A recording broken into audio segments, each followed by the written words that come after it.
Hi, this is Professor Wang's interview show with teenage sensation Imad Mada, who's been working on the alien DNA case, the alien DNA found on Mars. Yes, Right. that's correct. Now, can you tell the audience some similarities between their DNA and our DNA? Well, as some of you may know, to represent the DNA is shown in the way of a double helix, where you've got the two strands that connected to each other. They basically go around like this. Well, the alien DNA shares that structural similarity with us, and they also have the sugar phosphate groups that they have that make up the backbone of their DNA strands on the outside, and their nucleotide nitrogenous bases on the inside, connecting to each other. So their structure is very similar to ours. One of the things that is similar to ours is they also share two of the same nitrogenous bases, two nucleotides of the same group as us, uracil and adenine. However, they use their uracil is found in their DNA, whereas uracil is found in our RNA. So you're saying that our DNA essentially looks like this, Something like that. with the nitrogenous bases on the inside? Yes, formed by hydrogen bonds for our Okay. DNA. So, what about some differences? Well, What makes us different from the aliens? as I mentioned before, the uracil that we have is found in our RNA, whereas the aliens have uracil in their DNA. Now, along with the adenine and uracil, they have four other nucleotides, whereas we only have five. Four of ours are found in our DNA, and they are adenine, thymine, cytosine, and guanine. Those are our four found in DNA, and uracil, which replaces thymine in RNA. What are the new nucleotides called? The new nucleotides, we've named them isothymine, isocytosine, isoadenine, and beta-guanine. So all six of them, adenine, uracil, isoadenine, beta-guanine, isocytosine, and isothymine are found in the alien DNA. So you're saying they're similar, but essentially they have the same functions. They're similar yet different. No. No. Yes. But yeah. Okay. It's a very philosophical question. Think about that. Our structure is very similar to the alien DNA, but what makes up the DNA is very different. Well, we've heard of three kinds of processes that replication of DNA happens. We've heard of semi-conservative, conservative, and dispersive.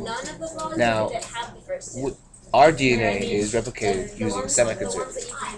But what about the aliens? Can you tell us about that? Well, if you want me to talk a little bit about the process of DNA replication, our genes are DNA chromosomes. They're unzipped by the enzyme helicase at certain points called replication systems, replication forks, and we have a leading strand and a lagging strand. Okay, so the leading strand is the strand that is synthesized continuously, whereas the lagging strand, going in the same direction as the leading strand, must be synthesized in fragments. Now, the reason for that is because of a 5' end and a 3' end. Our DNA is synthesized in a way of 5' to 3' end. And what that means is on the DNA, on the nucleotides, there's a 5' on the spot that is the end of it, and on the 3' spot, the 3' spot, there's a free OH. So that's why we have to go from 5' to 3 and 3'. It's the process of. And the 3' OH is essential for another. It's essential for a nucleotide to attach to that. Now, the way our DNA is set up is with anti-parallel strands, and what that means is we have one strand. May I borrow your paper? We have one strand that is facing 5' to 3' end. Okay. 3' end, and the other strand is facing the other way. So this is what I mean by anti-parallel.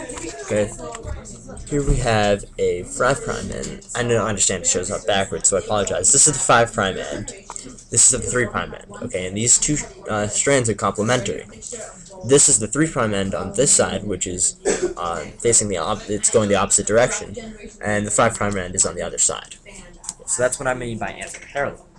Now, as I forgot to mention before, the alien DNA is different from us in the way that it has parallel strands. So the alien DNA goes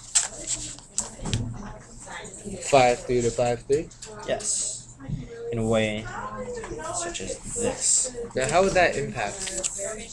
Now that's the bottom. You see 2 5', then 3'. How would that impact their DNA and our DNA? Well, the reason that we have anti-parallel strands is so that hydrogen bonds can form.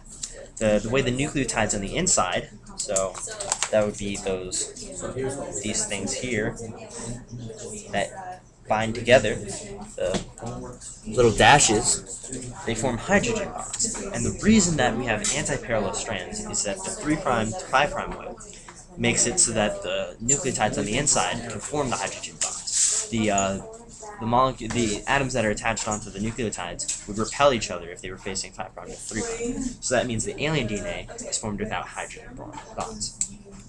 So that's pretty significant, isn't it? Yes. Now, going back to the replication question, we have semi-conservative replication, which... Can you describe that for Yes. us, please? Semi-conservative replication is where we have two parent strand, right? Okay, so I don't know if you have a different colored pencil or pen. So the semi-conservative, what I mean by that, if you look at this drawing I made, you have the red here, which indicates the original strands of DNA. Okay, so when the cell divides, it copies these strands. So the blue indicates the newly synthesized strands. Okay, so notice how one parental strand is stuck with a new strand, and one strand is stuck with a new strand. Okay, the old strand with the new strand, old strand with the new strand. Now that's semi-conservative replication. That means the parental strand is kept, but it's kept with an old strand. Now conservative replication, Actually, that's where. On the limit of time, could you explain about dispersive? Okay. Because So let me just say, conservative replication, the two parental strands will stay together, and the new strands will stay together. Dispersive replication is where parts of the strands are taken apart and put together with new parts of the strand. they're like fragments. Yes. So I'll show you an example of a dispersive replication strand, like what it would look like.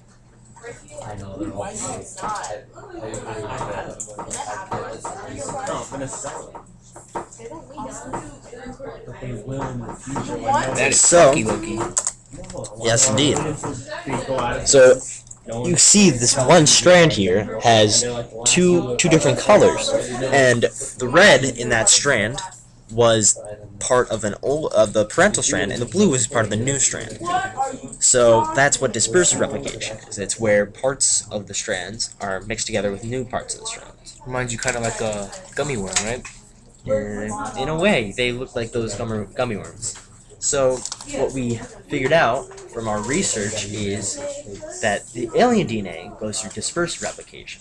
So what we saw was new nucleotides were mixed in with the parental strands of nucleotides, whereas with our human DNA we have the semi-conservative replication. Okay. I think that's all we have today, folks. But that was a nice explanation by Professor Iman. It was nice having me on the show. And now we know more about alien DNA. Back to you, bitch.